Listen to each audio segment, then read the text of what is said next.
Alright, here's a long ghost story written in a cinematic, detailed style. It's dark, mysterious, and terrifying with a tragic undertone. About 3,000 words. The house on Raven Hill. The locals called it the Hollow House. It stood alone on Raven Hill, overlooking the river that curved like a silver blade through the valley. Its windows were like black eyes, unblinking and deep. And its roof sagged under the weight of time. People whispered that it was cursed, that no one who entered ever came back unchanged. For years, the house had been silent, until the night Evelyn Grace returned.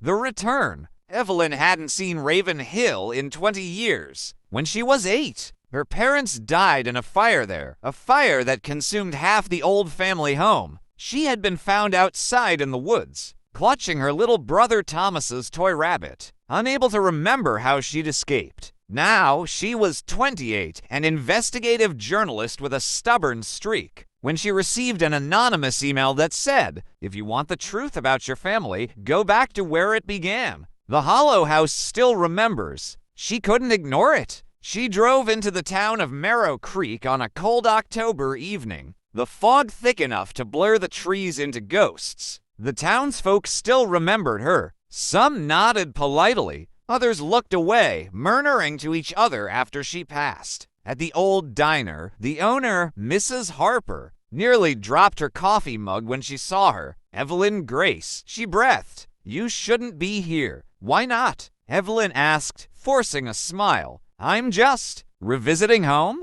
"Home," Mrs. Harper scoffed. "That place is hungry, child. Always has been." When Evelyn pressed her, Mrs. Harper only muttered, "If you go up that hill, you won't come down the same." 2. The house breathes. By sunset, Evelyn reached Raven Hill. The iron gates creaked open with a sound like a dying scream. The grass was long and brittle under her boots. The house loomed before her, larger than she remembered, its charred walls patched by moss and rot. The main door, blackened by fire, was still standing. She touched it, and the wood felt warm, as though pulsing faintly under her palm. "Hello," she whispered, half expecting an answer. Inside, the air was heavy with dust and something else, something wet, metallic. She turned on her flashlight and found the grand hall filled with relics of the past. A piano warped by heat, portraits half burnt, a chandelier lying shattered on the floor. And then, faintly, she heard it. A piano note. Just one. Then silence. She swung the light toward the piano.